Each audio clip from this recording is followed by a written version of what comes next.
Ever feel like your blanket just can't keep up with you or the weather? Introducing the all-season Miki Couture Everywhere Blanket. Whether you're at the beach, on a hike, or cozying up around the fire pit, the Miki Couture Everywhere Blanket is your perfect companion. This new hooded blanket is super soft, ultra-portable, and stylish too. It offers luxury comfort and warmth that goes wherever you go. Get your new Miki Couture Everywhere Blanket today. Available now in stores and online at MikiCouture.com.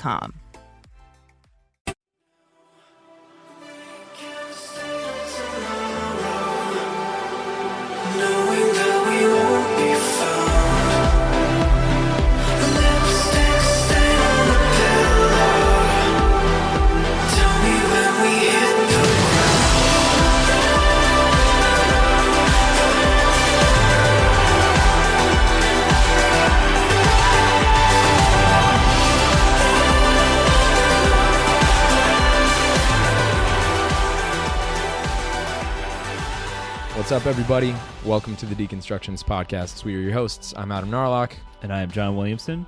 And this week, kind of to kick off the next month, you're going to notice kind of a theme that we have going on that we didn't intend necessarily, but just kind of fell into place. Now, before we get into that, this is a really special interview that we did months and months and months ago when we first started, as you'll be able to tell by our interview style or lack thereof when this begins. But also, we want to make note that the audio quality is not the greatest. We had some severe, to say the least, technical difficulties when we recorded this one. Yeah.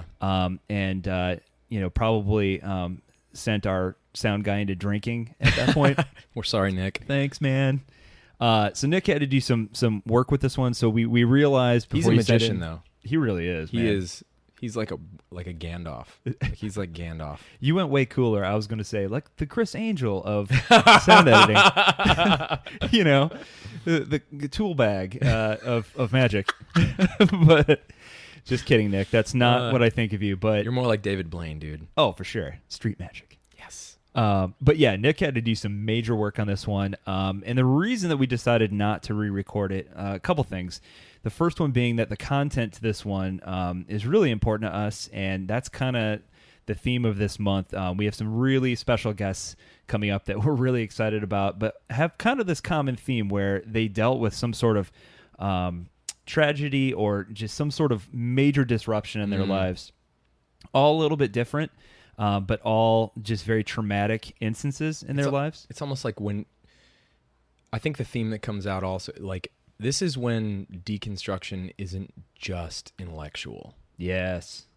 Yeah, absolutely. And it's there are going to be three glowing examples of how three different individuals handled things in three very different ways.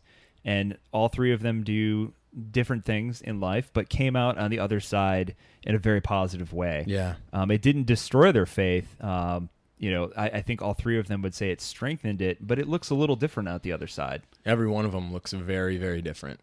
But this guy's a musician. His name is Brennan Strawn. Oh, that's the other reason we really wanted an excuse to put this out, because the music accompanying this episode, as you'll well realize upon listening to this, is spectacular. And how these guys aren't just playing arenas somewhere is beyond me. Oh, they will be. Yeah, so you guys really are going to get a major first taste of Brennan's band, Monarch's music, and it's just, like Adam said, is incredible. It's just, his voice is insane. Isn't this like some of the members of One Republic? Yeah, there's one guy in the band, Brett Kutzel, who is a member of One Republic, who produces a lot and does a lot of the music writing and stuff like that. So he, so they've been in the studio for like the better part of a year now.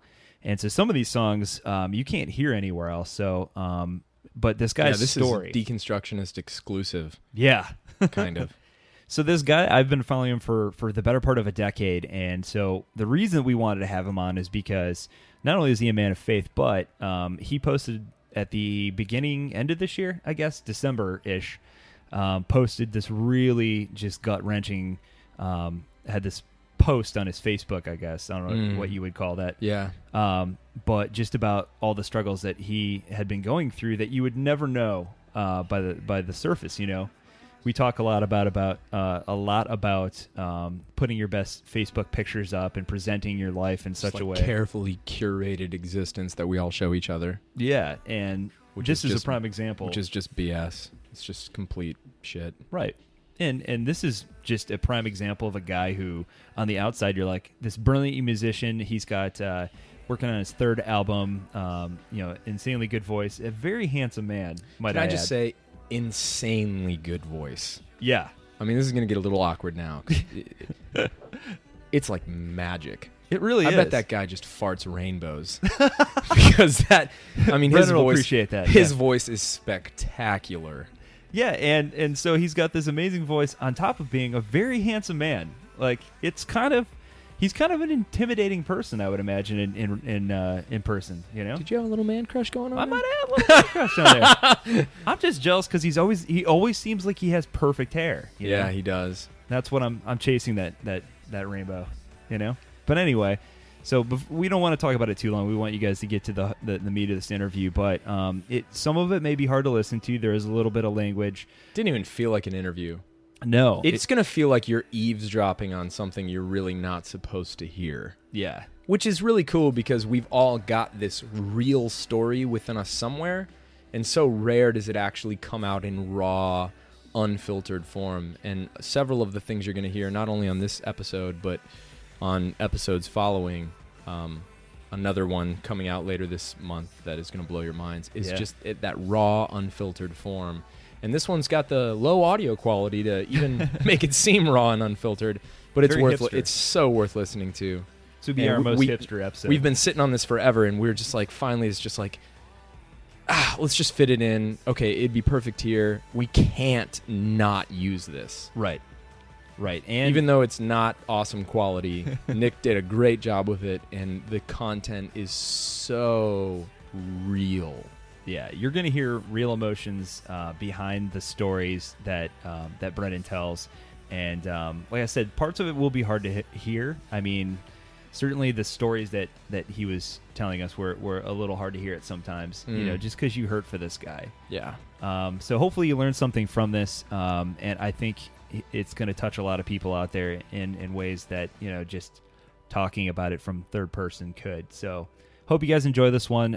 Again, this is kind of a bonus episode that'll kick off our month of September. We can't wait for you guys to hear what we have coming. It's going to be a real unique, slightly unusual, but I think you guys are going to love it. So without further ado, Brennan freaking Strawn from Monarch.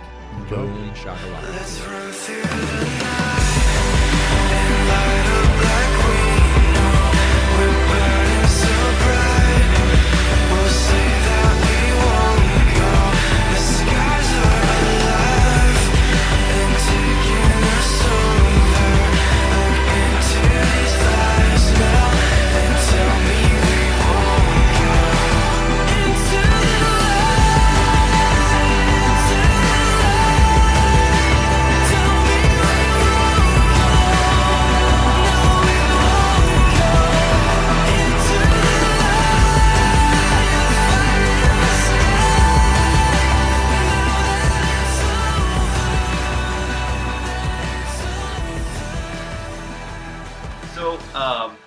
basically, let's just start off with kind of your background. You kind of mentioned it, like when we were talking a little bit earlier about your upbringing, and you were kind of raised in the church. So, talk a little bit about that. Where are you from? How were you raised? You were raised religious. Tell us about yourself. Yeah.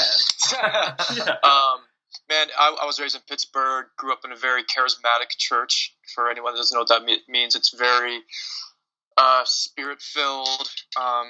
So if some people feel like they don't like, they're more like the Baptist world where you just sort of like go through the motions and you do a sermon and everyone prays and leaves, we were very much it was like speaking in tongues, like slaying in the spirit, like at a very young age. Very young age, I was surrounded by that. And that was normal for me. And I think it was through, I went through like youth group and just 90s Christian stuff, the t-shirts, kids wore the t-shirts with the God's gym, like all the Christian symbolism. WWJD. Yes, DC Talk, all that stuff. I grew up in that, and and then around junior high, or 13 or 14, I started noticing girls were looking at me, and You're a handsome my fella, dude. attention. Yeah. Well, You're a handsome yeah, fella. well, my attention started to turn from my faith to girls, and then I was hearing about like my pastors at the time were saying that if you touch a girl, if you do this, then you're in sin, and when you're a young kid with hormones, Dude. 90% of what you're thinking about is a girl boobs. Oh, Yeah. if And not more. 10% Yeah. like everything else. Yeah. Yeah. So I thought that I was a pretty evil person, Oh, dude. and I don't know of a dude that can't relate to that didn't come from there. Yeah, for real. Yeah. I'm 100% Yeah. there, man. right? Yeah, I've talked to many guys that grew up in this type of background, and guys that didn't grow up like this, they found it kind of baffling. They're like, what? Oh, for sure. Yeah, like what? They're like, I talked And to my so- dad about that stuff. You're like, what are you Yeah. talking about? We couldn't do that. I mean, there's so much shame involved. So And, much shame, man. But what's so funny? Really, the shame really wasn't as much in my parents as it was just in the church. So I agree. it was just a lot of some of the guys would, I guess, make me feel like less of a believer because I was struggling Sure. with. Yeah, it's like you don't have as much of this spirit or whatever. Yes, Right? yes, Right. yes. And I felt isolated sometimes, and I didn't feel like my other friends because I really did think that I was the only one out of my buddies that had this lust problem that was just consumed by it. Where You're the only it person was- I've ever met with a lust problem, man. yeah. especially when it comes to guys. Yeah. Yeah. So at some point, I'd always I always believed in God, and that was always important to me all my life. But at some point in my teenage years, I don't know when exactly it was. It might have been when I started hooking up with girls, but I sort of deviated from the things that I remembered from my old spirit life, which was putting God first, and then women just became my drug, Totally. Yeah. right till I moved to New York. So that's for the last 20 years until I got saved this last year. It's been that way, just Wow. girls. That's all I cared about, and myself. Yeah, so that was my background in the church. I mean, Wow. girls are pretty cool in my opinion. Yeah. So like, I get that. yeah, I get that. Yeah, man, it's a good drug. I mean, it worked for me for so long as far as like getting my identity issues and feeling like I was worth something. But over time, I realized that just isn't Doesn't enough. fill the hole, You man. know, Yeah. Yeah, killed enough me. time passes, man. Enough time, enough girls, enough experiences, and that meter never, the needle never moves. I know. And you're just It's like, true. what? And that Yeah. goes for so many other things too. I mean, Yeah. pick your poison, right? Yeah. Yeah. Yeah, it's for some reason that I didn't even know that I was idolizing it. I put all of my identity in the idea of a girl wanting me, and I get that 100%. Oh, yeah, sure. all my validation, every kind of validation through where I would go when I lived in New York. Everywhere I would go and playing in bands, I would need to know that somebody wanted me that way, Yeah. physically wanted me. Yeah. And if a girl didn't, I would go home and check my hair. I would am I not lifting enough weights? Is Yeah, my skin all messed up? Oh, What is it? My man. beard too long? And that's all I cared about, And it was total vanity and stuff. And I'm even writing about vanity right now. Most of our album that we're finishing has a lot to do with vanity. Oh, dude, we're which gonna is have to something- talk about that, Yeah. man. I'm gonna want to Yeah, hear. for I want to sure. Yeah, hear some wisdom imparted there. So good, man. So talk a little bit about, because I noticed that, like I said, I've been following you for years, and I remember reading an article, an interview that you did, probably right around the time that Lowly came out. Okay. And Lowly, you talked a lot about the fact that you were dealing with some struggles, like you were living in New York City at the time, and you were dealing with just kind of some of those struggles, especially with girls and women, and I just thought it was really raw and honest of you to, because you can tell it kind of comes out, in the album, in the lyrics, and I think you've mentioned that in a couple articles or a couple interviews where you're a very honest and raw kind of author when it comes to that. So talk about that a little bit, because obviously you seem to kind of work through things that you're going with through music, which I think is beautiful. So yeah, it's funny. I always I always resonated with artists that were so transparent, and I always found it very rare when I would hear it. Like when an artist would really show their heart, you know. I know that Page of the Lion does that a lot, but there's like there was a time, in New York, I think it was like 2006, 2007 when I wrote that album. I mean, literally, that whole record is about the constant bombardment with trying to deal with having these one-night stands and trying to understand what it is, having all this guilt from religion. So it was this constant, like, do I need to just be delivered from this religiousness, or do I need to just go full on into these one-night stands? And almost every song is about that. Even the song, That's the song called man. "Find Others" on that. Yes, and that song, tracks, man. I say the lyric, so come find. I wait till you're gone to come by another, and I'm being very literal about that. Very literal about that. Which is with sex addiction, you get one girl, she gives you your identity, and you feel good with that girl. As soon as she leaves, you feel horrible about yourself. So the only thing that's going to make you feel better is another girl. That song was literally about the fact that I would just look for women and anyone that would want me, and then as soon as I was over, I would just come with another, you know. And the song "If You Dance" is the same thing. It's just singing about that stuff. So I haven't heard that record in a long time, but that's deep, man. Dude, it's still just as good now as it was then, man. Let me tell you. Cool. Oh, that's so cool to hear, man. Yeah, I did that why with it's Brickett. good. I'm sure it's because it came from that real place, though. Okay. You know, that's why music is good.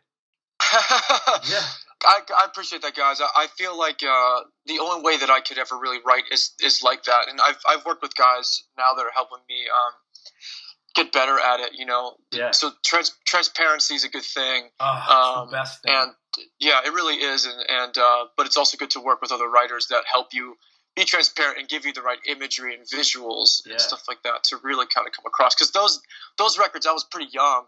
I was just writing literally what I was going through. Like, well, this is very literal. I'm just going to be as literal as I can. Here it is. Yeah. So yeah. Oh man, that's so good. So we're talking about the old days. Let me take you way back. Let's go back to 2004. Okay. So I happened to find this article, another interview that you had done, where you had mentioned the fact that you didn't think that Christian music at the time was honest and authentic enough at the time. Do you still feel that way? And I would take it further. Do you feel that that's a larger issue? That's just a microcosm of Christianity as a whole. Yeah. Oh wow! Well, you know what? I do still think that. Good for you, man. But music has transitioned very much into worship. So I do like that it's gone from this to pointing up there. You know, I mean, I love that we're giving God the glory more with lyrics, and it's a little less about like trying to relate with people through cool little lyrical hooks like Audio Adrenaline and stuff like that. You know, like, what's wrong with Big House, man? What's wrong with Big House? I do miss some of the humanity that you would hear, even in like an old Keith Green song. You know, like some of that real humanity. I don't follow so much with some of the maybe indie bands that are maybe killing it, but as far as like mainstream Christian music, I don't really. I don't see a lot of the real struggle and maybe the stuff that makes people empathize with believers, because I think that's the real problem with listeners and people that love good music is there is a lack of empathy, and empathy is so important in music, because if you can't empathize with the writer or singer, how are the lost going to even know what you're talking about, you know? So there needs to be some kind of connection with the world to say this, we're like this, we're all like this, but we need a savior. But I believe that's just a man problem. I don't know if it's a music problem. It's just a hard issue in general, you know? Because that's even lacking in mainstream music, is that bit of humanity. I actually have a question about that, if you don't mind. I don't know if you've ever seen this. There's a really cool short CNN article, interview with Billy Corgan. And he was talking about how he says God is the third rail of rock and roll. Meaning like, so you've got, you know, worship music, and then you've got secular music, and that's basically it at this point. And he's like, you know, spirituality is something that no matter where you are in life is something that is we're drawn to it. And in rock and roll, you know, they talk about relationships, they talk about addiction, they talk about sex, they talk about drugs, they talk about death, they talk about life, they talk about all these kinds of things. But God is this like uncharted territory in rock and roll. And he's like, and I think it's a freaking gold mine because everybody can relate to it. And you don't need to be a worship band. You don't even need to be a Christian band. But people need to start talking about the divine in music. It's really interesting that you're saying that now, because I really believe that, especially in Los Angeles, and God's been speaking this to my heart and some other believers around, that he is going to start a revolution through music in this town. Wow. And it's a big prayer. A lot of us are praying in the church. A lot of it, because I know a lot of musicians in the mainstream that are believers in bands that aren't singing about this stuff. And it's been baffling to me since I got saved. I've called out a few friends, like, you've got a huge platform. Why aren't you talking about these things that really matter? Yeah, and you should all talk about the things that matter to us, man. We should. You should. And it is uncharted territory. It really is. But the times where people really go deep, I just feel, man, I'm telling you, from the people that I talk to, the unbelievers, and from atheists to, I mean, everybody that I know in this town, there is just such a longing for something more. And you as soon as you get deep with someone, start talking to someone about it, we all want more than this. And why aren't, rock and roll is a really great platform, to get deeper. And I didn't even know Billy Corgan. That's cool that Billy Corgan said that stuff. That doesn't surprise me about him, though. God is the third rail of rock and roll, Billy Corgan. It's a short little interview. It's a great line. He's just so insightful. That was weird for me to hear, too. It's so insightful because I think it's spot on, too. And I think that what you said about how we all want more, that's kind of what we're finding in this little podcast that we've started doing, and all of the outpouring of people that have wrote in, tweeted in, hit our forum, called us, texted us, emailed us.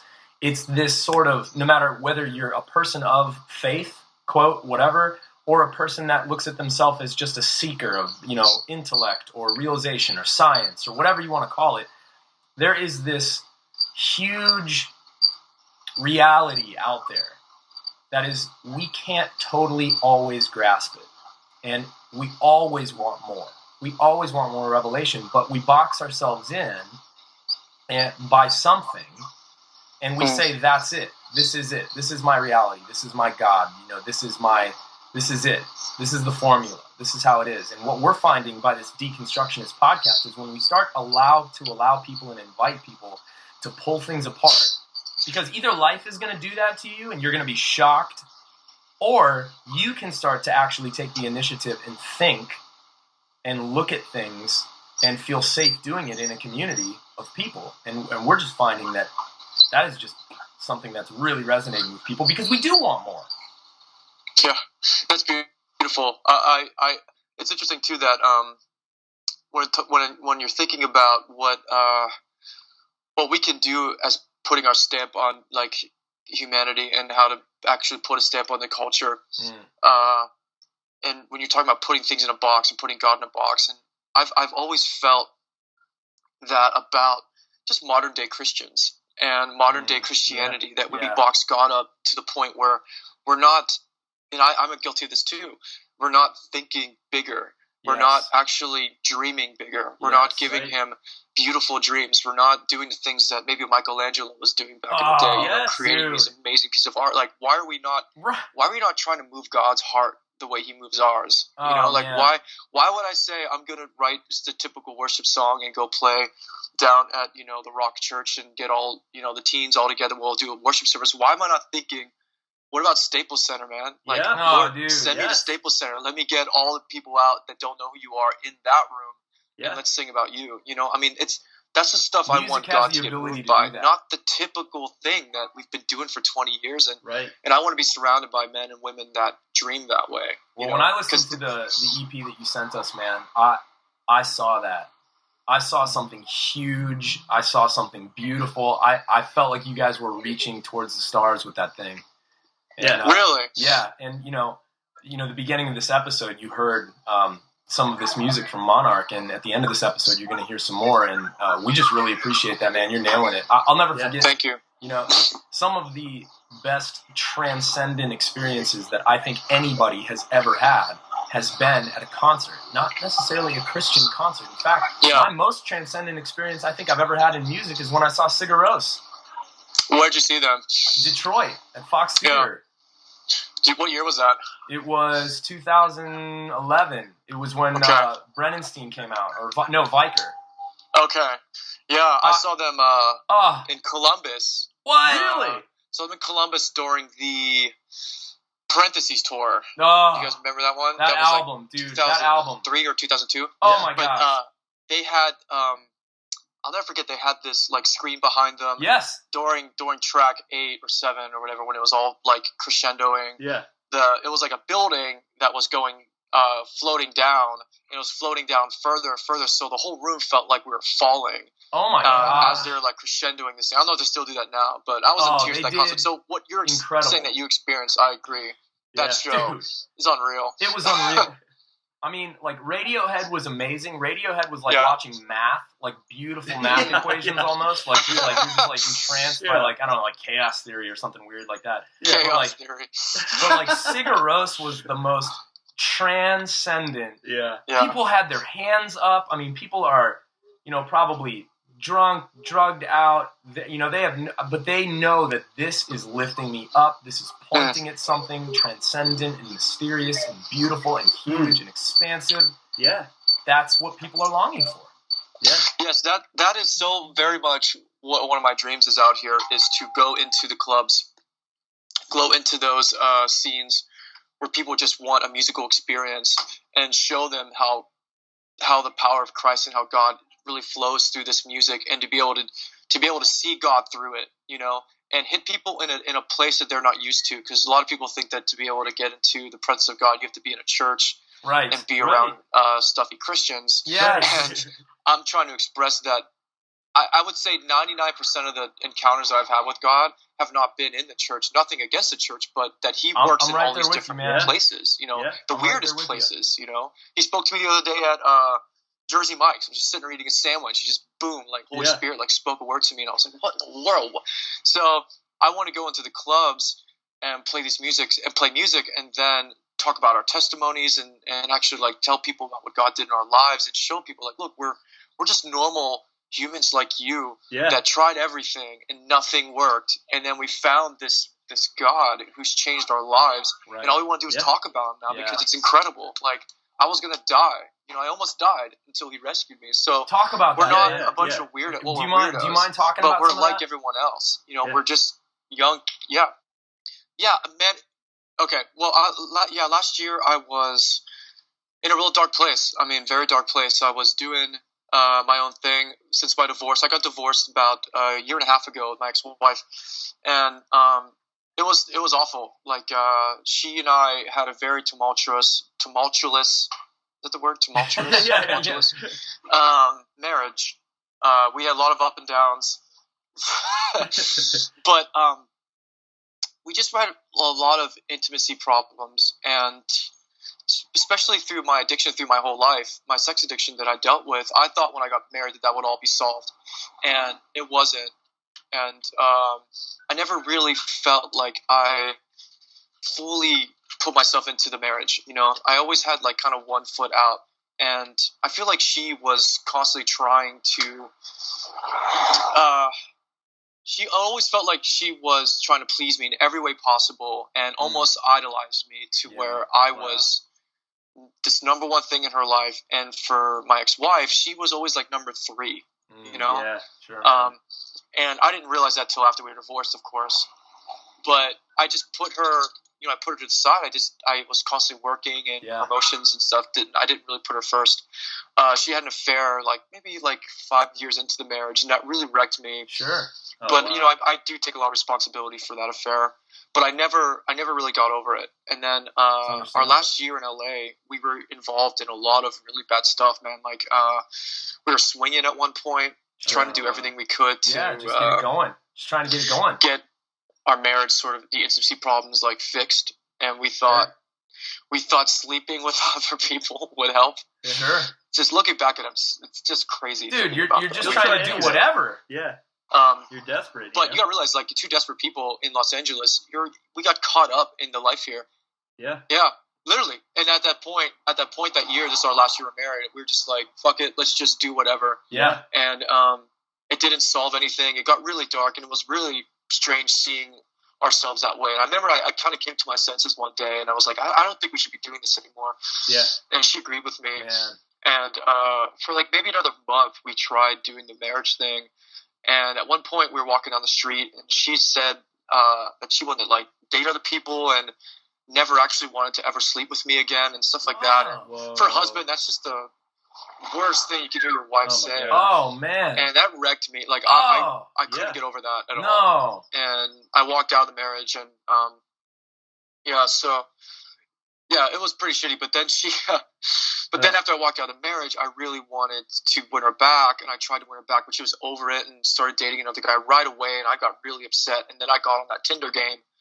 And I was just all up on that Tinder thing, man. Like for a good I'm so glad year. that didn't exist when I was younger. All I was. Dude, I'm really glad Tinder did not exist. Like, some of my closest friends were like, I was a caricature of myself. So you guys are both married, right? I'm assuming.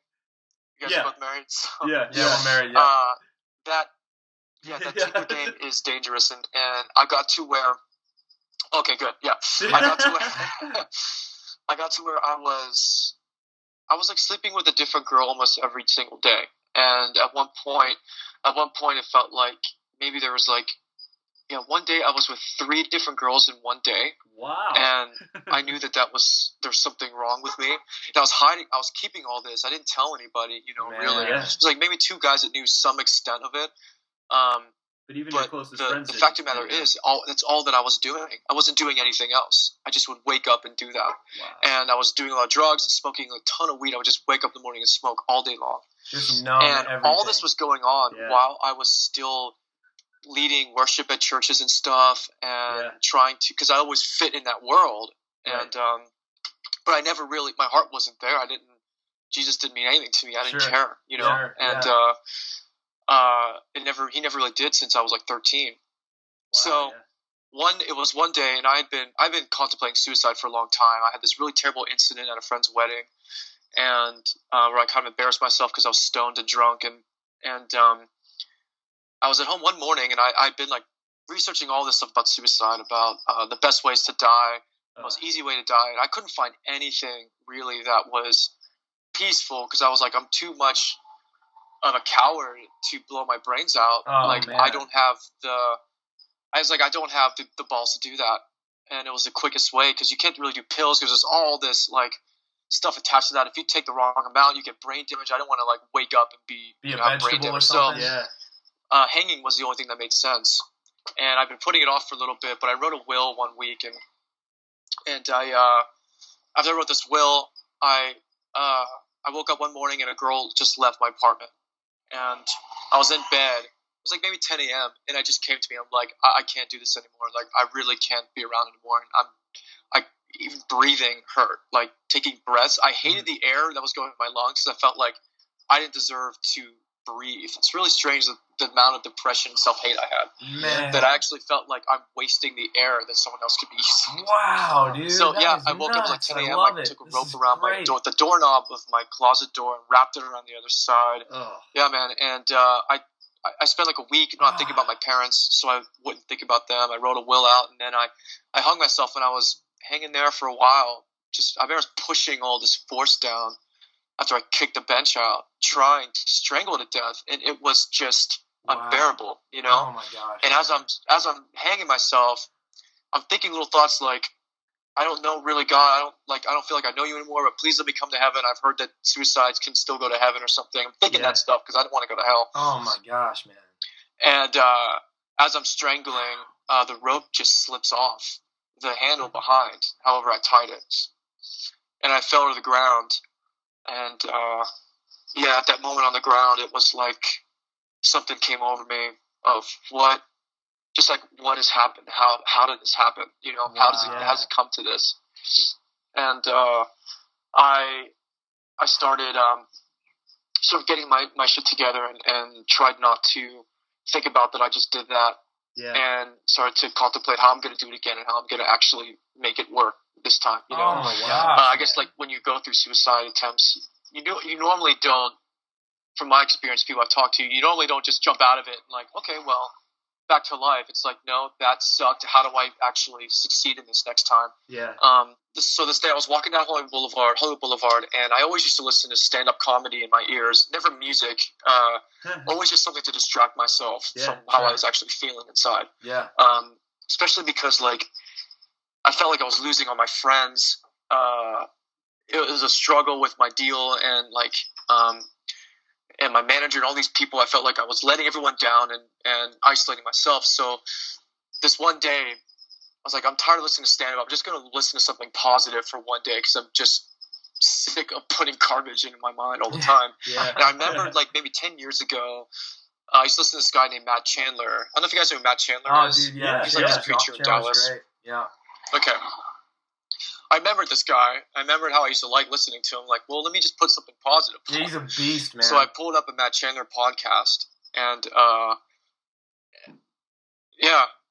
So he was talking about Samson, and as I'm walking down Hollywood Boulevard, I'm hearing this story about Samson and how this dude did everything that he wanted to do, and even when he wanted to marry a Philistine, how his parents were like, "Why don't you marry into your own like tribe?" He's like, "No, because she delights me, and I'll do whatever that I want." He's like, he didn't give a shit. He just did whatever he wanted. Yeah. And like, I was really resonating with that dude. Like, he just like, no, I'll do this because I want to. I want her because that's what I want. Yeah. And all the way to the point of his real destruction, his demise. And it started to choke me up because I was seeing myself dying again. I'm seeing how this guy died in his own sin. And I always knew what I was doing was wrong, but I couldn't stop. And I sensed for the first time as I was listening to the sermon, something speaking to me saying that that I was in a very pivotal point in my life that day, that I could go one way or the other. And one way was death and the other way was life. Wow. And I kind of had to make that choice because it wasn't like, I didn't get this feeling like, hey, you're going down the wrong path. I got this feeling like you're probably going to die in the next couple of days if you don't make a choice now, And so I really felt this impasse and urgency of something, but I didn't know what it was. Man. So I'm sitting at Grauman's Chinese Theater now. I have like headphones in, and I'm crying and crying and crying from this sermon and from just this sense of urgency, but I didn't have any answers to it. So I went home and I'm like pacing around the house, and I'm just like, it's like, what's going on? Like, what does this mean that I'm going to die soon if I don't make a change? And I heard God speak to me and say to go to Mosaic, which is a church that I would walk by around the corner on La Brea. It was a Wednesday, and I remember thinking, like, there's no church on Wednesdays. Like, it doesn't make any sense. Yeah. But I put my shoes on, and I just walked over there, not knowing really what time it was. And I walked down there. As soon as I walked to the church, their service was starting on a Wednesday night. What? And yeah, it was crazy. And so I went in, and I didn't want to go in because I was out of church for a while now, and I really didn't like listening to worship music. It always I would sit there criticizing the music and thinking, like, the production's all wrong. Why are they doing these M83 synths just for it to be cool? Like, this doesn't make any sense. Yeah, literally sitting there listening to this worship, just like, this is awful. And the worst attitude. Yeah. But I kept feeling like something was telling me to stay. And I suffered through the music, and then which I don't feel like that now, by the way. I love the music there, but Sure. at the time, that was where my heart was. Yeah. Right. I could only judge. And I listened to the sermon, and the guy was talking about being all in. And long story short, I felt really moved by the sermon. I was like, the first time something really spoke to me at a church in a long time. I felt like those guys were really speaking to people my age and what we go through in this city. Yeah. So I stood up and I'm in tears, and this girl in front of me, she was actually still friends of mine. She turns around and sees me all crying. And she was like, do you mind if I pray for you? And I was like, that's fine. And she lays her hands on me, and she prayed for me. And in that moment, I know what it is now, but I got filled with the Holy Spirit. And it was like a rush that went from my feet all the way to my head. Like, I literally felt like this fire go up my body, and these weird waves and chills going. And I didn't know what to say, and I'm sort of shaking looking at her. And she goes, look, you don't have to say anything. You could just go, and I'll talk to you. I'll be praying for you this week, is what she said.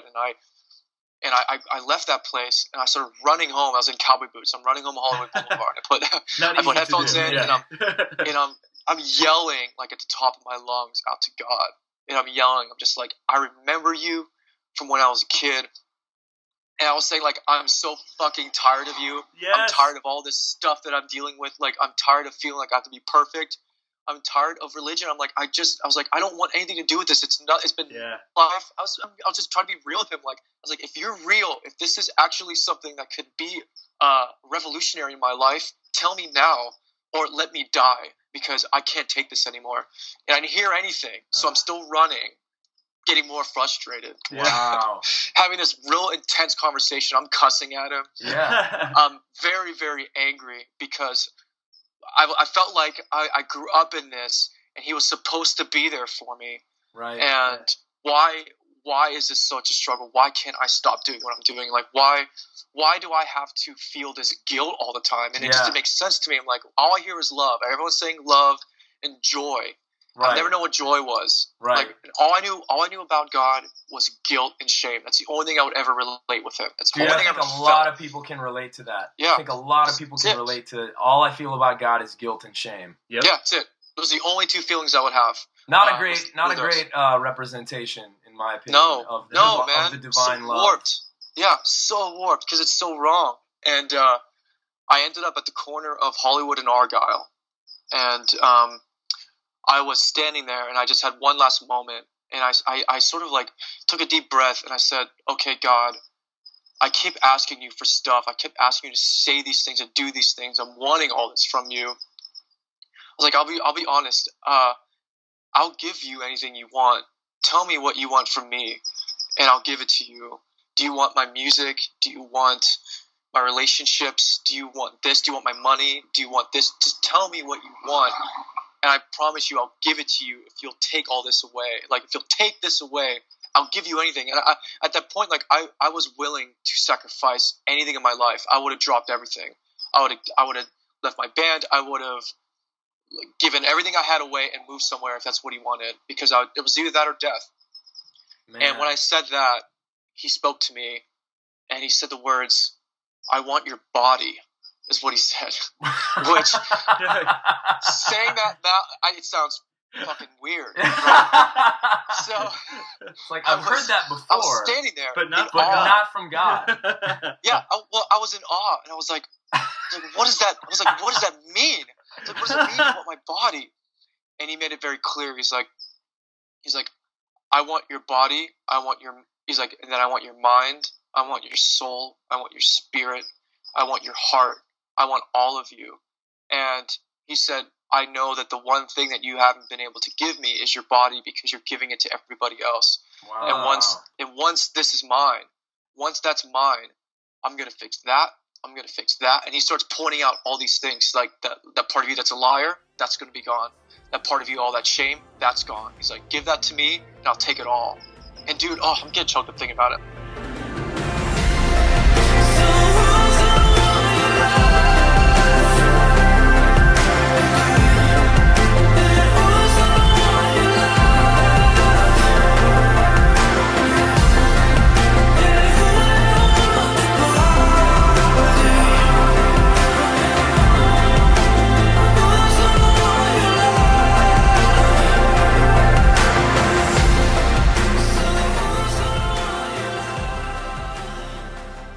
Not kidding. In that moment when he said that to me, and I realized, like the prodigal son, where you come to your senses, and it all made sense. It was like that all made sense. And I said, I looked up in the heavens. I was like, all right, it's yours. Like 100% to the day I die. It's completely yours. Every part of who I am, mind, body, soul, and spirit. In that instant that I repented and gave him all of who I was, all the guilt, shame were gone immediately, and he filled me with joy right away. Like, it was this immediate burst of joy. Transformation. And yeah, dude, I mean, stuff I would read about that I would roll my eyes at. Right. And you say it now, and maybe people will be listening and rolling their eyes as well. And I actually understand that sentiment when you hear a guy like me say this, because I would hear this stuff all the time. Sure. And I'd be like, all right, yeah, you got joy. But it's not, to explain it this way, joy isn't like this superficial, fun, bubbly Pixar happiness. What it is, it's like you finally understand your worth and your purpose, and it makes you so overwhelmingly happy and fulfilled that nothing else in this world could ever match that. And that's how it is. Like, no amount of money, wealth, fame, women, it just, once you realize your identity and know who you are, which is royalty, you know, that royalty, I was like, whoa, I'm not this piece of shit, horrible, disgusting person that I've thought of my life, that I actually matter, and I'm beautiful, and I'm loved, and what I say and do matters, and he's moved by me. Dude, I ran on that day. Oh, that's so good, man. It's been like that from that day, and that was September 2nd. I even tattooed it on my body. But, like, that is something that I've tried to share people in writing sessions and stuff, and my life has been completely different, you know? I mean, all those old ways are gone, man. Like, it's been an amazing ride since that, and God has been loving me every single day.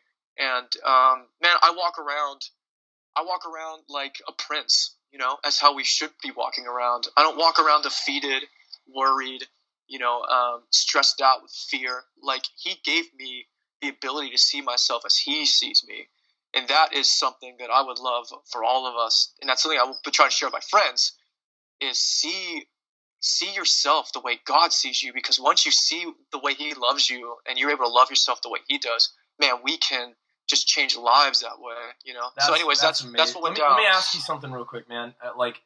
Most of the time, you know, when you hear about people of the Christian faith, you know, you talk to people or you imagine those kinds of people, you don't think about somebody that is walking around in any kind of freedom or lightness or joy, or you think about somebody that is burdened down with shame and rules and very not free to love people that are different from them, not free to question the process or question their background or question the system, or, you know, you don't see what you're talking about. You see a heaviness.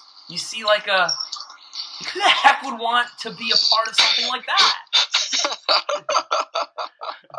I don't want to be a part of something like that. That is so accurate. Yeah. Yeah. Well, thank you. But I mean, what do you say about that, man? Like, what is your assessment of the problem? Yeah. First of all, what you said is very much how almost everybody I talk to about Jesus first feels whenever you bring up that you're a Christian. It's, well, I don't want to be a part of that heaviness. I don't want to be part of something that, aside of the fundamentalist stuff, like the judginess, like what's so interesting is like that aside, just they don't want to bring something in their life that's going to make them be a weirdo and make them be someone that is. I think a lot of unbelievers feel like Christians are the reason why there's a lot that's wrong in the world. Yeah, absolutely. And sometimes I feel that way. A lot of times, yes, and a lot of times an unbeliever doesn't want to be a part of that. And to be honest, yeah, like you said, you feel that way. I felt that way too. Yeah, I hated saying I was a Christian. I didn't want to say it because all of a sudden now I'm being judged, and someone thinks that I'm a certain way. I remember I was trying to date a girl one time, and as soon as she heard that I believed in God, her first thing she said was, "Well, do you think that gays are going to hell?" And I was just like, "Is that really the first thing you think of when someone says they believe in God?" Isn't that freaking ridiculous? Yeah, I get it though. Why wouldn't she say that? I mean, that is. Why wouldn't she say that? People exactly. think of. Why wouldn't she say that? Oh man. Yeah, and you know, at some point, I was like, man, I wonder if people that live in the South. What if someone said, "Oh, you're from the South? Does that mean you're a racist?" You know, right. Like it makes you wonder, like, how do we get so attached to those things? And that is a problem, man. And I think what I've learned as someone that came out of that stuff and sees Jesus the way he really is, when I do get asked those questions or when I'm in a situation like that, it's very clear to me that people want to know where the heart is and what your heart is saying. And if you're not treating a person like a recruit, if you're not treating a person like they're just someone that you're trying to save so that you can tell someone that you saved someone, people see through that, man. But if what you're trying to do is share what God has done and how he's actually transformed your life for the better, it's hard to not be moved by that. And I'm in writing sessions often with different artists, and it just comes up. Like, it's hard for it not to come up, for me to just discuss, hey, I was suicidal and I got saved. Not in the sense that you think, but I'm actually like, my whole life is different because of God, because of Jesus. Yeah. And it's not these things that you read about on Facebook by all these guys that are blasting stuff about Muslims. And it is a problem, but I think it's a problem that our generation is going to take up that cross, and we're going to show who God really is, finally, I could not agree more. so the world can see him. So you were talking about, just coming back to the Lord and regaining your faith. So one of the things we talk about our podcast is when people are going through their own deconstruction and kind of tearing away the things that don't really make sense to them anymore, and maybe finding a broader, like, more inclusive type of faith. We talk about how important community is. So maybe you can talk a little bit about, like, the community that you found out in LA to kind of support you and walk you through. Okay. Yeah. Sure. Yeah, it's that is such an important thing that I didn't realize was important. It's almost a phrase I think people use that so there's a helicopter above me. They're watching you, Very man. often around here. Yeah, community is one of those things that without it, it is so easy to spiral out of control. And that happened to me a couple times after I got saved too, how much I needed to have my friends. And I went from hanging out to mostly just my group of girlfriends that I had. Like, I had about quite a group of girlfriends that they weren't like girlfriends in the sense that we're committed to each other, but they were girls that I sleep with and hang out with. And it was really stupid. But I went from those girls being the only people I really spent time with to maybe a couple guys and musicians and stuff to now God has brought all these incredible people from the church in my life now. What happened was after I got saved, I was really struggling finding other believers that I felt were like me. Sure. And I could be myself around. Yeah, it's important. Because you gotta understand, like, coming out of the church, and all I knew about the church really was people that were better than me and more grounded, and I couldn't relate with them or tell them the things that I actually have done. Because they were so much holier than you. Yes. Right. Yeah. I mean, Because right? Yeah. I felt like I was too sinful to even be able to be myself around other Christians. Man, I know. And that was something I had to relearn. It's not true, And it was one day I was really feeling like I was too isolated.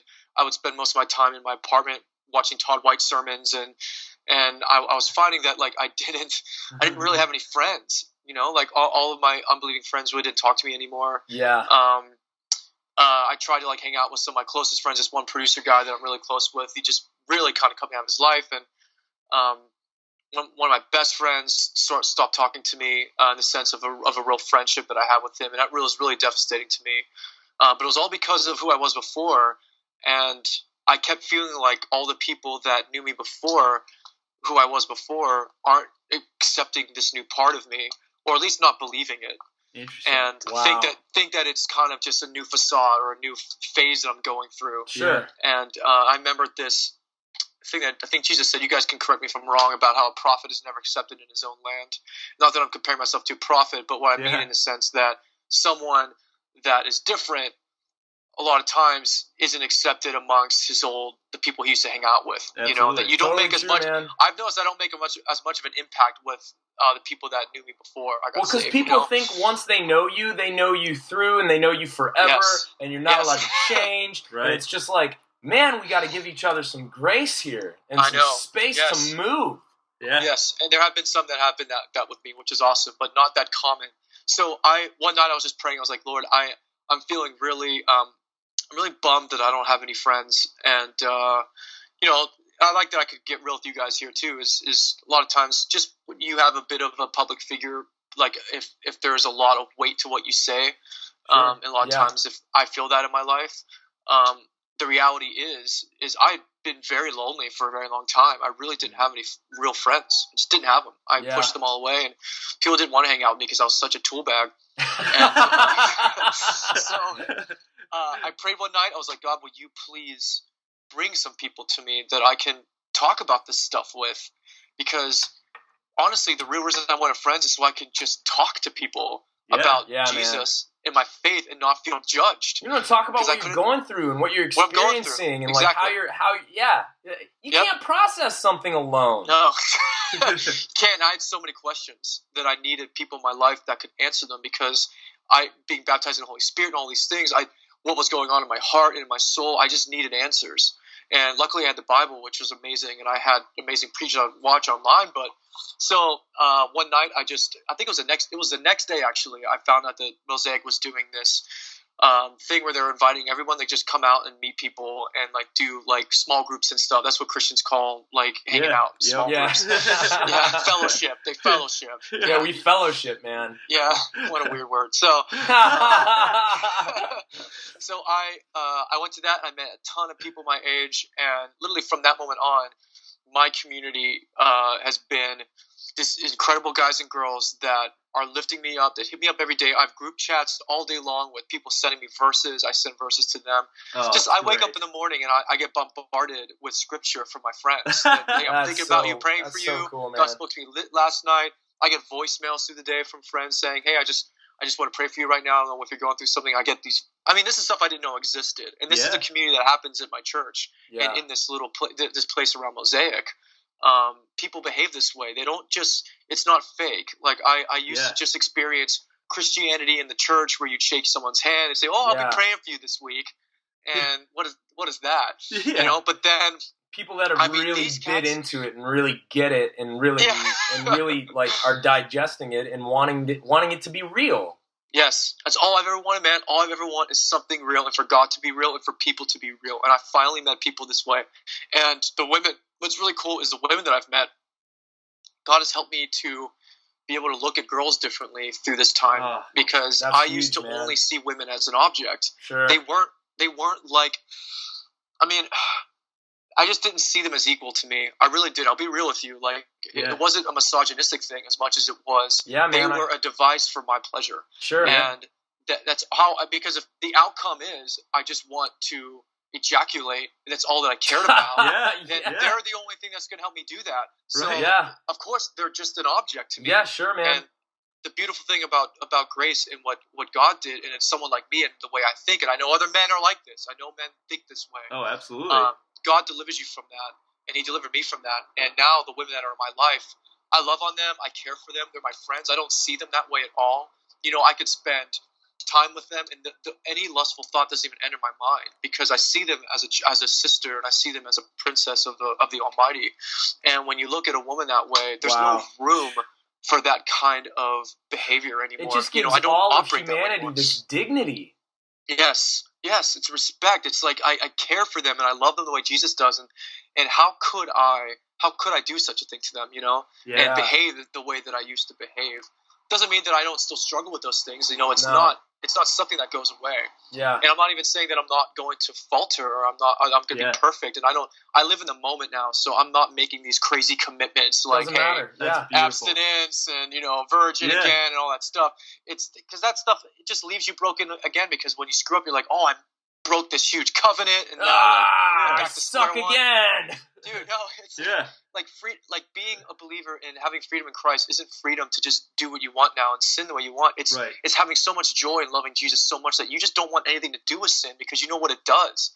Like, I know what sleeping with girls every night does to me. It makes me miserable, and it makes me a horrible person to be around, and I hate myself for it. I don't want to go back to that life anymore. Right. You know, the cool thing that you said earlier that kind of dovetails into this is you mentioned, like, you know, feeling like a prodigal and like coming to your senses. And in that story in Luke, you know, the father, who's God obviously, knows that when his son wanders off with his fortune, that he's going to find nothing but depression, nothing but emptiness. But he lets him go experience that, because that's what freedom truly is.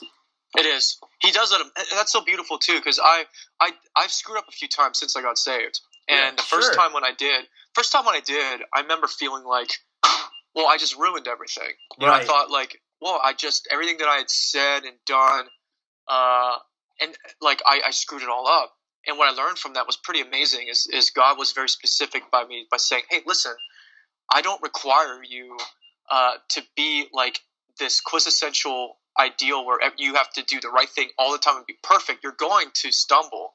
You know, but the trick is that you come right to me and you walk in grace and know, like, you're free from that sin now. Like, I'm free from it. You know, I'll never go back. Man. Like, it's not who I am anymore. And I need to really believe that I'm different now, because the problem with the devil, he likes to blur that line of compromise and make you think that, oh, well, those things I used to do, I can maybe dabble in that a little bit more. And then all of a sudden you do, and then you think you're like your old self. But the truth is, you have to believe that you are different, because he said that I'm different.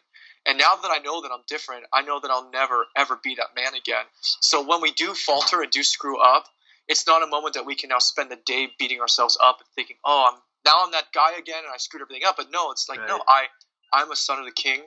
And this is just a reminder to me, another reminder to me of how this makes me feel and how this just separates me and keeps me from God. And our motivation should always be to avoid any of that kind of disconnect from the Father, because the disconnect means that we're separated.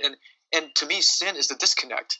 Because when you know that feeling when you sin, when you screw up, you feel that disconnect from God. There's nothing worse than that. You feel a disconnect from everything. Yes, and your friends, and you isolate. The world. That's what he's protecting us from. Yeah, I mean, he's protecting us from ourselves. Man. I completely agree, man. Hey, let me ask you something. One of the things that this podcast has really been, it's been cool for lots of people from lots of different walks of life. And one thing that kind of we all have in common is we know that the way we used to see things has either been disrupted by a life event, or disrupted, like some of the things you were sharing, or disrupted by something they learned, or some experience. But we use the word deconstruction because it's like this pulling apart or dismantling of past certainties that we took for granted for whatever reason. And now we're entering into this new sort of more expansive, bigger, more vast, more mysterious new reality. So this pulling apart and dismantling of old beliefs, entering into a new reality about God or about reality or whatever.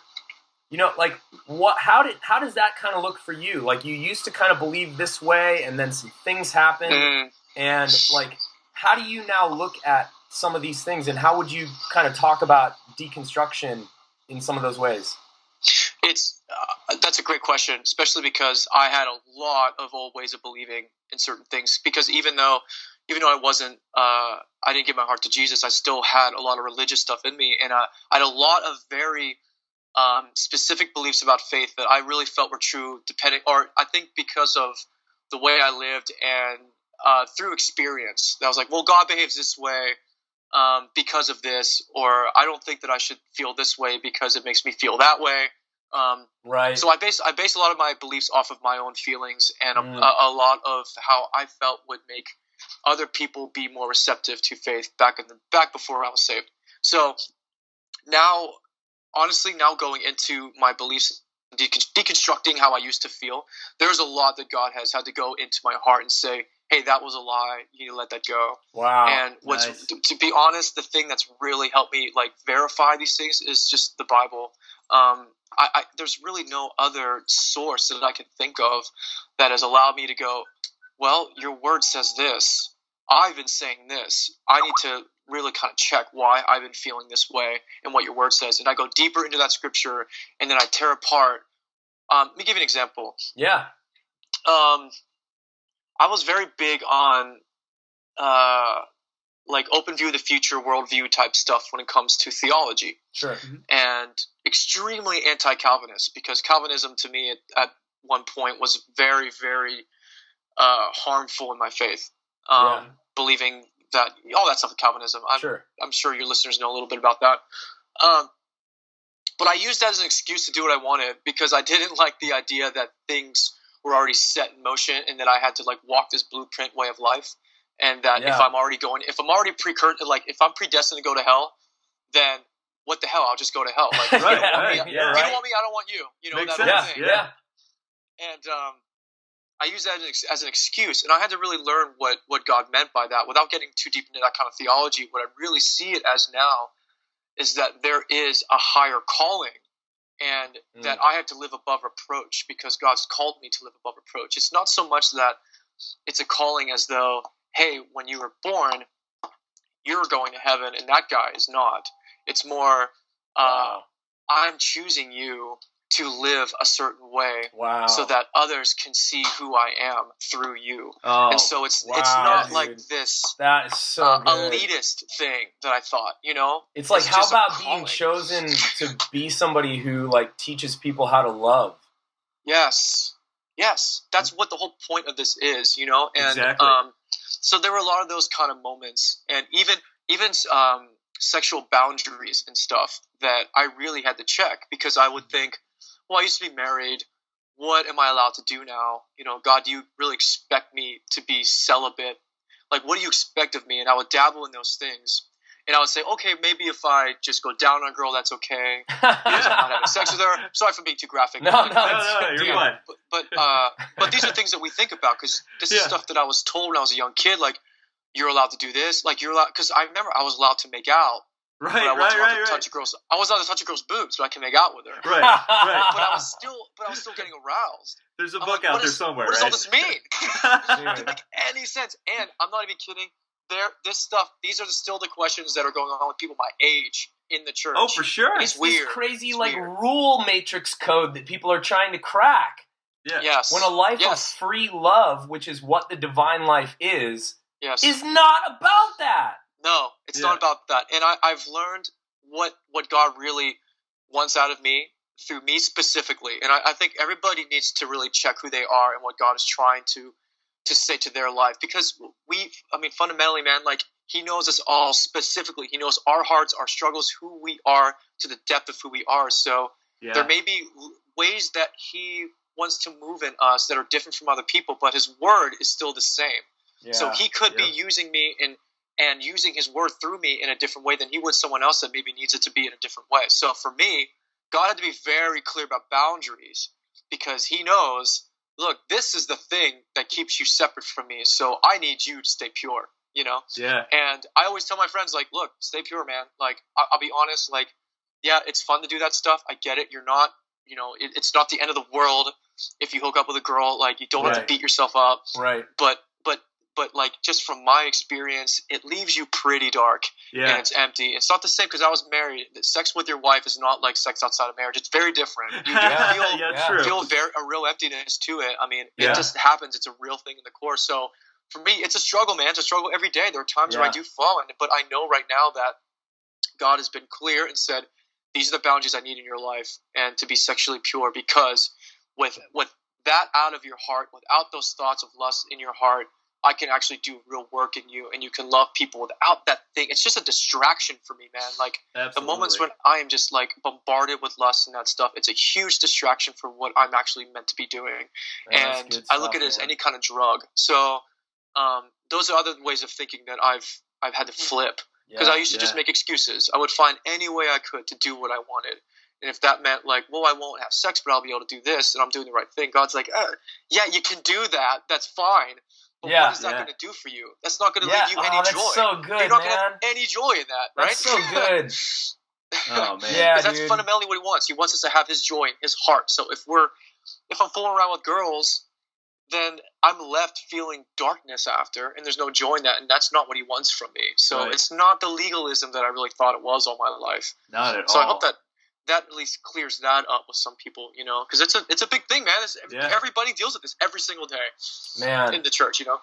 Yeah, we talk about the fact that the church has somehow ended up like, and I say church as a whole, you know, has kind of ended up in this game of sin management, and it's completely missing the point, right? Like, that's not the intention behind the whole thing, you know.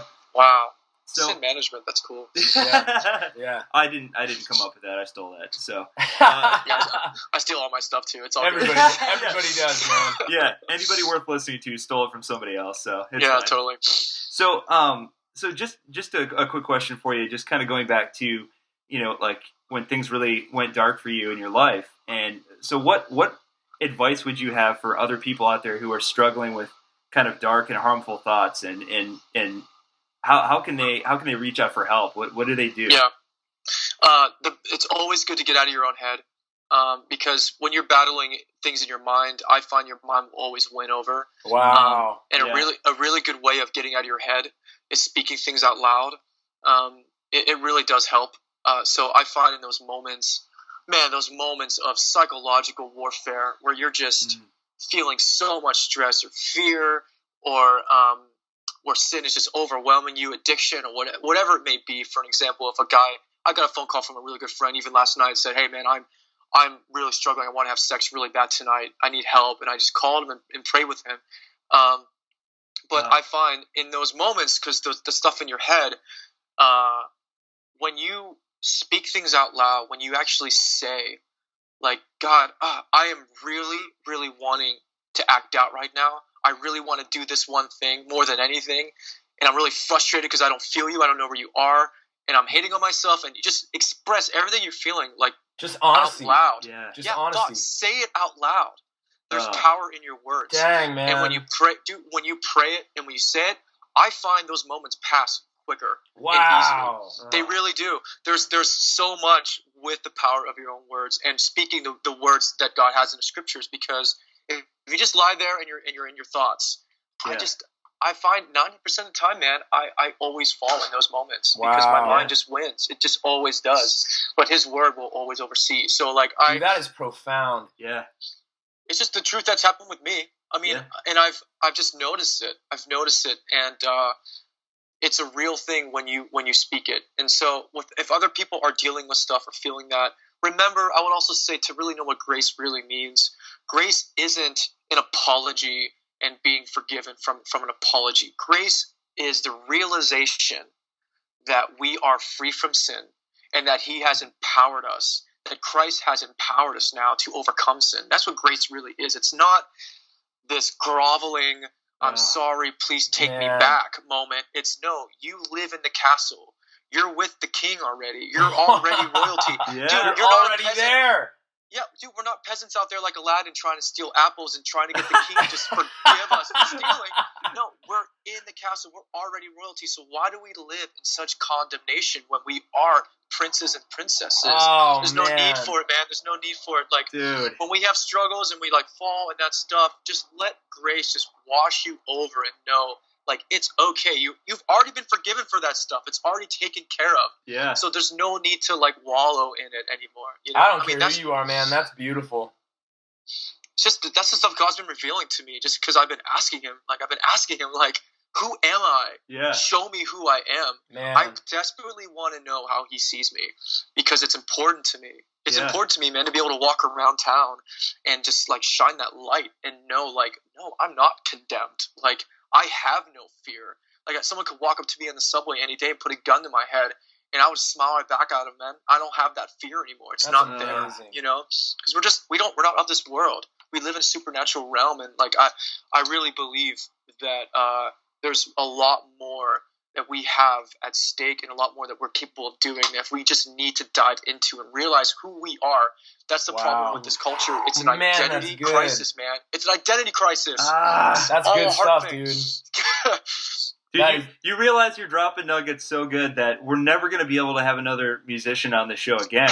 You know, like, you've kind of set the bar too high. But this is all you got to understand. If you interviewed me in August, you would have gotten a lot of bullshit. A lot of bullshit. Like, it would have just been a ton of self-serving garbage. But this is just His word. Like, it's just Christ learning through what He's taught me and actually stepping out of those old things. And it really is commitment. It's not being lazy with your walk. I'm not talking about like waking up and reading the Bible at 7 a.m. and having your devotion. I'm talking about you live and breathe at every moment.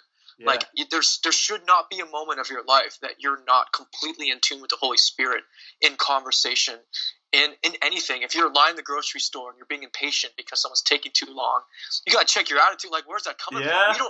We're not supposed to operate that way anymore. Right. We're just not supposed to be those people. That's like, amazing. There should be no impatience in us at all. We shouldn't have it. And if you have it, then you need to work that out. Yeah. That's good stuff.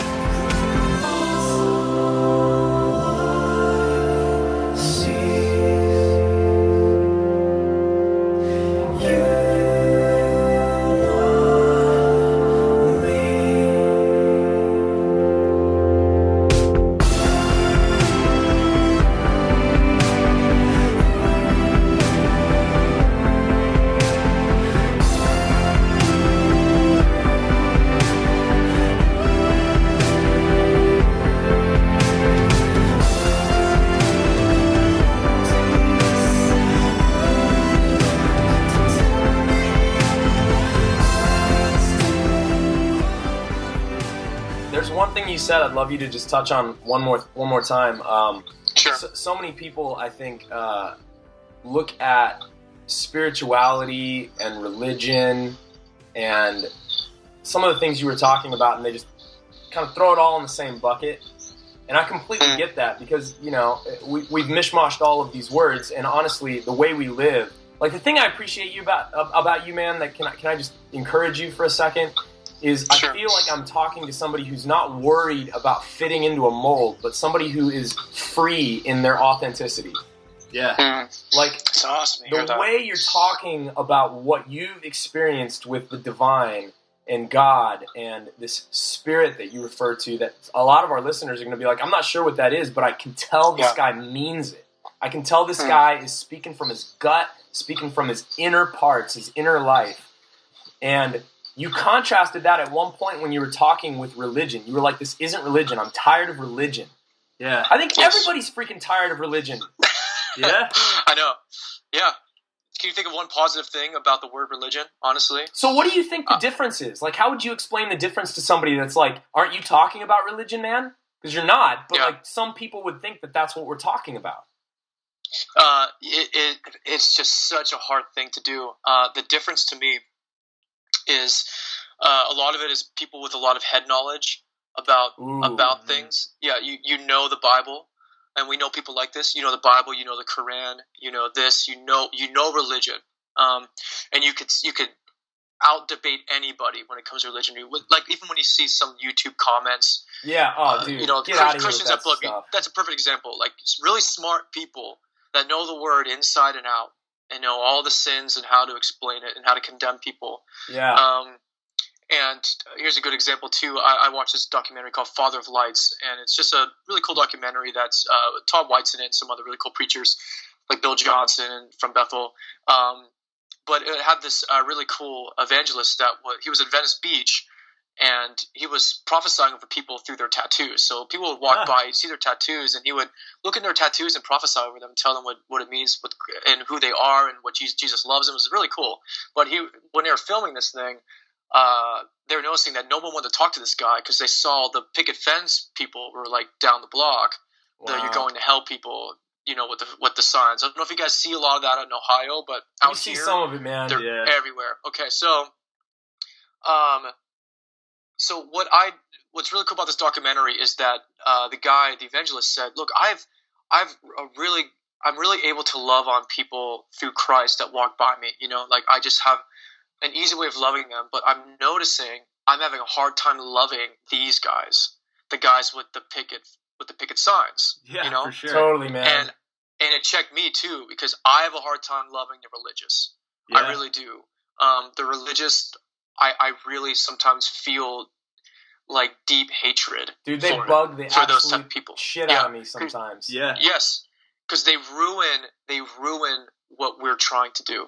And I got really convicted in this documentary because those guys went over and prayed for the guys with the signs and loved on them and just talked with them and treated them like anybody else. Dignity. Yeah. Dignity. Yeah. Yes. And I think that's the difference right there. Man, is that's you good. have the heart and then you have the head. So the guys with the signs are only thinking, I want to tell these people that they're wrong and they're going to hell because that is how I've been taught. Right. And I know for a fact that if you sin, you go to hell. And that's what I know. So I have to show them that. Right. And that's what they're thinking. That's their motivation. But without the Holy Spirit, that's why it's so important. That's why the Holy Spirit, and you said some people might not know what that is. So the Holy Spirit is the lifeline between God's heart and our heart. Wow. It's how we hear his heart, see his heart, understand how he sees people, understand how he loves others. Without the Holy Spirit, you can't empathize. You can't see people the way God sees people. So you're going to get the religious. Even religious claim to have the Holy Spirit. They let the religion just get so deep in their heads that they're not able to love. And that, I think, is the difference. And it's all about a heart change. Yeah, because man. I could read the Bible inside and out, know the word, know theology. But if I don't have the Holy Spirit in me that's teaching me who God really is, then it's always going to be legalistic and it's always just going to turn people off. Man. And man, it's drag. It's a total drag. We're not only trying to help and love other people, but we're also trying to disclaim the people that are ruining it for us. Totally, like people man. that actually love Jesus and want others to love Jesus and experience Jesus. And we got to deal with the religious at the same time. It's very frustrating, you know? Yeah. You find that it oftentimes is the loudest voices that are the ones that seem to be doing the most damage from a religious perspective, you know? Like, I remember my dad getting super fired up because he would see, you know, Christians in the news who are just saying horrible things, and he's like, people out there see these people saying these things, and they assume that we all believe, you know, the same kind of list of, you know, it's not true. So it's not true, man. And I've noticed too, and what's so frustrating about the media as well is they always grab that weirdo. They always interview. They always do. They do. They do the story about the crazy Christian. You watch a movie, if there's ever a movie with a Christian in it, they're an absolute wacko. And to be honest, I mean, I really don't have that many encounters with people like that. I honestly don't. Like, it doesn't happen that often. Generally, I find modern Christians are just the sweetest, most amazing people that love people and don't feel that way about gays. Don't hate on like other like. I just don't experience that, honestly. You see it once in a while, but it's usually in the media. See it sometimes. It's usually in the media. But on a day-to-day basis in church, and when I talk about Jesus with others, and when I meet other believers, I don't see those people that often. I did in the 90s. You know? Oh, yeah. But there is a change. There is a change. There's a revolution going on. We need only tap into it. We need only reach further out. I think we need like only to just do what you're doing, man, which is just be real. Yes. Be real, man. That's all we're required to do. Being fake is hiding. So no matter who you are listening to this, no matter where you're at with your beliefs or whatever that looks like, if you don't start by being real, you're never going to make it, because all you're doing is constructing some mask, you're constructing some costume, you're constructing some perception, and you're not being real. I find too that the biggest breakthrough for me is not having any secrets anymore. Whoa. And it really is. Like, even talking to you guys about how I've been struggling, even like this week, you know. But you could take my phone, you could look through my phone and see anything on there. I have nothing to hide anymore. I'm completely transparent with my friends, and even with there's real freedom in that. And even I would say that for married people, that was a big issue being married, was secrets. What are we hiding from our spouse? Man. What are we hiding from God? What the smallest little thing? Is there something in your phone you don't want someone to know about? Is there something in your life that you don't let someone know about? It's toxic. Allow yourself to be so clear and transparent that nothing can come back to you, because you can say, "Oh yeah, well, everyone knows about that." Like, that's not a secret. Like, let's talk about pastor. that. He knows all about it. Let's talk about it. Let's talk about it right now. Yeah, let's talk about it, man. Let's talk about it. When I am dealing with when sin enters my life, I always bring it up to my friends. I always bring it up. Oh, that's huge. I bring it up to my family. I tell people about it, and I get it out, and then we work on it together. I think you're hitting on something here, man, because I think one of the things we advocate for so much, and what this podcast is about, really is community. I mean, we all have doubts, we all have struggles, we all have wrestling, we're all going through crap and shit, and it's messy and it's weird, and we look different today than we did yesterday. But what we're talking about, and what really this whole conversation has been about, is what community is the healthiest thing we could possibly have. It's where life starts. It's where life is sustained. It is just huge. And one of the things I love about what you're saying is secrets actually make you, even if you're in, quote, community, I have, quote, friends, or I'm in a marriage or whatever, if you have secrets and you're hiding things, it's not a real relationship. You're controlling what people see of you, and you're offering up some fake person that doesn't really exist, and you're not actually in community. It's just some character you're presenting, and so you don't feel loved, and you don't feel free, and you don't feel like your guilt or your shame or anything like that's ever going to get touched, because a real person isn't actually involved. That's so good. That is so good, man. I get this for free every week, man. That's how I lived in 20 years. What's that? I get this for free every week. So, yeah. You're right about that, man. And community really helps define when you see that in certain people. Like, I know specifically I've like 2 or 3 people that I know right now in my head that are doing what you just said. Yeah. And I know it. And I'm only getting the character. I'm only getting And you're the just like, the come on, facade, man. Come on. Come but on. I want more. Give me the I real want stuff. more. Yes. What I are your want to break struggles? through What are because your I know- doubts? What's your crap? Dude, yes. And I know that'll be a breakthrough for them, because then they Huge. could finally be real, like you said, and have real relationships. And that is a problem with everybody, you know, and it is an issue, I think, with why some people don't find the right kind of community, because they feel like I have to be perfect. I have to look like I'm just as good as this guy. If I reveal this thing in me, then how am I going to be loved again? How are people actually going to want to be around me? And I've just noticed, if I can just share it to anyone out there listening, that just step out of that mentality, let that go, open up to somebody, tell someone what you're feeling, Yes. tell someone that addiction, tell someone if you're struggling or you don't know who you are, you don't understand this, or like, man, Yes. I don't even feel like I know God anymore. Yeah. I don't feel like I'm a good person. Just let it out and watch people love you. Yeah, watch man. the doors open, Give 'em man. the chance, It just yeah. happens. It will happen. Like, Yeah. let that fear go. That is I so had to good. do that. I had to do that, and I'm bombarded with friendship now because of it. But if That's I kept, beautiful. like, here's the thing, I was the character all my life. Yeah, I didn't have yeah. real friends because no Ugh. one got to know me. No one knew who I was. They just got the fake Brennan, the facade. You can't love fake So- Brennan because he's not a real person. No, not a real person.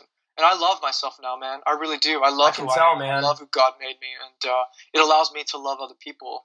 It really does. And Dude. I don't hate on myself anymore. I don't so think praise anybody Jesus in for the that. world is gonna have a problem with you putting that stuff out there, man. No, it's Cool. emanating out of you, man. Like we can feel it. Just authenticity. Thanks, guys. You guys too, man. This is really refreshing. You know, I've Good. done a couple of these things, and this is the first time I've opened up about the details of my addiction. I've been a little worried about sharing it. Yeah, I posted a testimony online in December right. about some things I was going through. Yeah, we read about and, that, man. Yeah, I got a lot of feedback from that, and a couple magazines picked it up, and then I got just massive emails from people that are suffering from like heroin addiction, all this stuff, and I was fearful. I was like, oh, I mentioned my addiction, but I don't know if people really realize that most of that addiction was sex addiction, yeah. and I was unsure if that was going to be hard for maybe some people to relate with or understand or even take seriously. But I hope that I was able to express that now in Yeah. a way that maybe you can see that as a real addiction, because it is. That and is. drugs, because It drugs is. play a big part in it as well. But it's a real thing that a lot of people are dealing with, and it causes real heartbreak, Absolutely, and it man. causes real death. Look, and, pick your poison, man. I was on my Addiction's way. it's all dopamine. Why do you think they call it dope? Yeah. No, it is, man. It's just pick your poison. You're right, We're so- all wired different. So like, I think you Yeah. came through loud and clear and gracious and Yeah. Okay, and authentic. that's and, good to know. And dude, I think our listeners are gonna just feel hugged by this conversation. Yeah. I'm so glad to hear that, man. I'm glad that God could just bring something beautiful out of something so ugly, and which was my life. And I'm looking forward to the future and what's going to happen with you guys. This is really cool. This is really Thank you. cool. Thank you.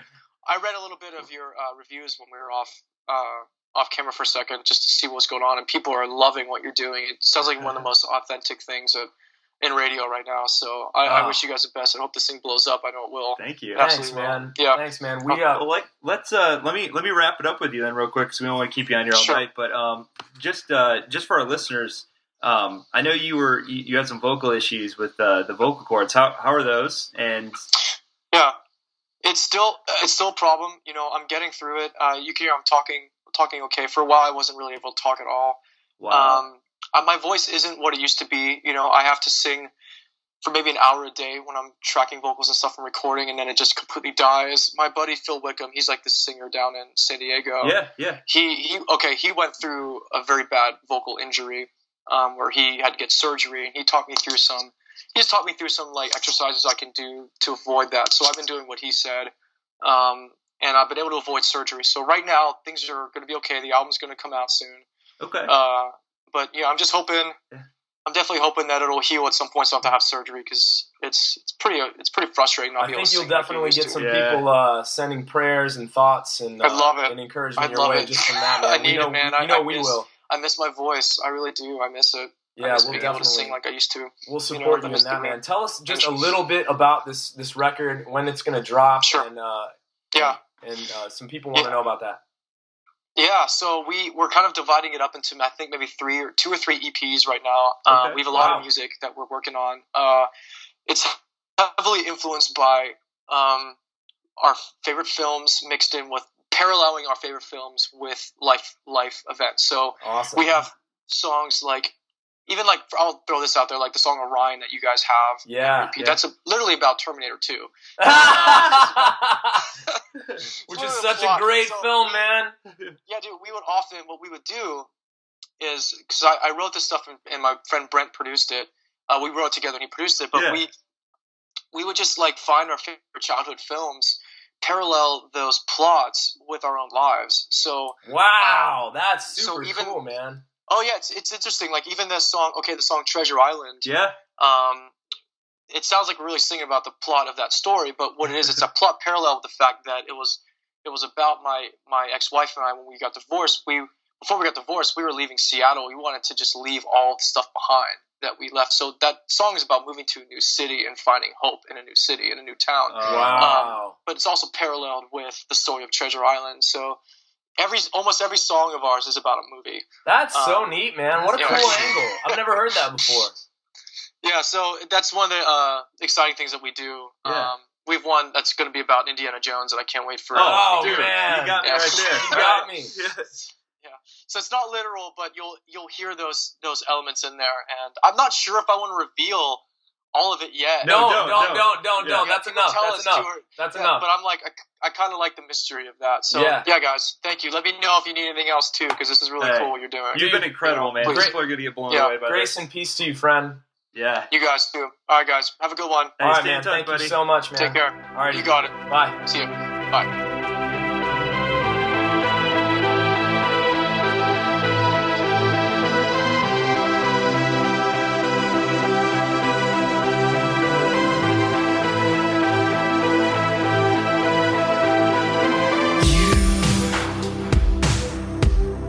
See it in the soft light buried there. Oh, you. I feel it in my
Ever feel like your blanket just can't keep up with you or the weather? Introducing the all-season Miki Couture Everywhere Blanket. Whether you're at the beach, on a hike, or cozying up around the fire pit, the Miki Couture Everywhere Blanket is your perfect companion. This new hooded blanket is super soft, ultra-portable, and stylish too. It offers luxury comfort and warmth that goes wherever you go. Get your new Miki Couture Everywhere Blanket today. Available now in stores and online at MikiCouture.com.